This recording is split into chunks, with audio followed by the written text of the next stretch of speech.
with the Non-Aligned Movement, UNCTAD, WTO, the United Nations, and the African Union, along with the launching of the butterfly strategy of promoting trade links with Brazil and India as the wings, concurrently with the African continent as the body, further promotes South Africa's aspirations of being a leader in the global South. Although Mbeki's ambition of creating a G7 of the South to bring developing countries around a common agenda in the WTO in particular is yet to be realized, it is nevertheless yet another example of the effort to construct a united bloc of developing countries to influence global governance. As regional superpowers with impressively growing economies, South Africa and India have been working towards increasing economic cooperation since 1993, when India lifted the sanctions imposed on the South African apartheid regime. Bilateral trade grew from 50 million in 1993 to almost 6 billion in 2005, and by 2010 they hope to reach the target of 10 billion. However, it is still a fraction of the trade flows between the two countries. They are nowhere near the top 10 trading partners for each other. Further, the bilateral agenda between India and South Africa extends beyond trade and investment into issues of energy, information, communication technology, and transport. Overall, undoubtedly, South Africa has rapidly emerged as one of India's main trading partners in Africa. Although relatively smaller than the scale of Chinese investment and acquisitions in Africa, the scale and pace of Indian trade and investment in Africa is remarkable, generating intense interest among policymakers and businesses to better understand the evolution and commercial and policy implications of African-Asian trade and investment relations. However, there is very little systematic data for rigorous analysis of this rapidly escalating trend. Therefore, an informed economic assessment of the emerging or future patterns is difficult to generate, but there is another side to this interaction which is not as quantitative in nature. What is the likely impact of this trend on South-South cooperation? An important aspect of the evolving new economy is the acceleration of South-South trade and investment flows in recent years. UNCTAD has estimated that South-South trade accounts for about 11% of global trade and is growing at the rate of 10% per year. While South-South cooperation is not a substitute for North-South cooperation, it has its own rationale and efficacy. South-South cooperation has been advocated as an important development strategy for the developing countries since the 1940s, 50s, and then again in the 60s. This advocacy for South-South cooperation began on two interrelated premises. Firstly, it was believed that North has been exploiting the resources of the South for its own benefits, and as such, South-South cooperation would enable the South to harness its resources for the benefit of its own teeming poor millions. Secondly, it was argued that South-South cooperation would provide to the South the strength of collectivism for bargaining its positions in the multilateral fora of negotiations. The compulsions of South-South development cooperation got intensified in the late 70s and early 80s when the North was caught up in an environment of unprecedented stagflation and hence was unable to function as an engine of development for the South. Many expert groups and commissions such as the Brand Commission and South Commission, etc., stressed the need for inducting new development dynamism in the countries of the South in the framework of North-South partnership and South-South cooperation. The Millennium Development Goals more recently also recognized the significance of the similarity of concerns of developing countries and greater cooperation for better solutions. However, none of the previous attempts at South-South cooperation have yielded any significant results. So, has anything changed now? An analysis of the evolution of South-South cooperation indicates three trends. The first refers to the explosion of networking made possible with the advent of democratization of access to information and communication technology, largely the information media. The second relates to the mobilization of southern countries and institutions around strategic issues mainly globalization, global governance, and financing for development.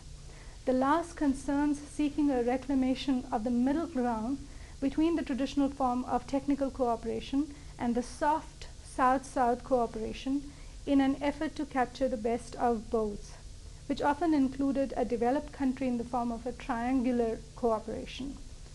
Although the idea of autonomous development has been replaced by market orientation among the leading countries of the global South, the emergence of the G20 in WTO and the prospects for further collaboration among developing countries through initiatives such as IBSA, the India, Brazil, South Africa initiative, have kept the hopes of South-South cooperation alive. However, these initiatives fall short of articulating a concrete agenda to promote Southern interests or even provide sufficient evidence of representing regional interests of the non-members. The ability of any existing initiative such as IBSA to evolve into an axis of the developing world or democratize or reconfigure the geography of world trade is further limited by additional factors. Firstly, the leadership role of the member countries is in their respective regions is fiercely contested. Secondly, any depth or speed of forward movement in this relationship is likely to be problematized by several internal dynamics. For instance, South Africa's role as the champion of NEPAD and African Renaissance on the continent, or India's reluctant liberalization, or Brazil's internal resistance to Southern alliances. Thirdly, the issue of Security Council seats is likely to pit developing countries as competitors rather than allies. Fourthly, bilateral agreements with the North continues to be more attractive to all developing country members, which yet again makes them competitors for export shares of industrialized markets. Finally, any attempt to reconfigure the political geography of world trade will have to take into account China, either as an ally or as a threat. But initiatives like IBSA ignore the presence of the dragon in the room. Nevertheless, given the lack of progress in multilateral negotiations and the considerable pessimism around the ability of WTO to emerge from the deadlock, bilateral and regional agreements are likely to keep the wheels of international trade turning, potentially displacing WTO at least in the short term. Around 300 regional trade economic partnerships and wider economic cooperation agreements of various forms have been notified to WTO by October 2004. World Bank estimates that regional trade agreements cover around 50% of world trade in 2005. The most optimistic outcome of this trend may be that these agreements will define significantly new disciplines in the system and provide coverage of issues beyond WTO, or even potentially establish a new system of global trade management parallel to that of WTO. The direction and strategies of the BRICS-SAM group of countries, Brazil, Russia, India, China, South Africa, and Mexico, will determine the course of the ongoing evolution of the international system. So in conclusion, and to get back to my point of India being a classic or acting like a classic middle power, classical middle powers like Australia, Canada, the Netherlands, and Scandinavia are situated ideologically and structurally within the dominant hegemonic paradigm, but are limited in their capacity to act or challenge the underlying configuration of the international system.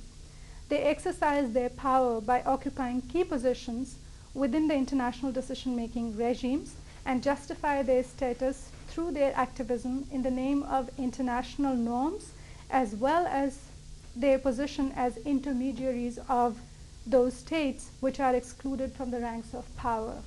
For India in particular, its economic, military, and geopolitical power has already exceeded the material situation of the classical middle power.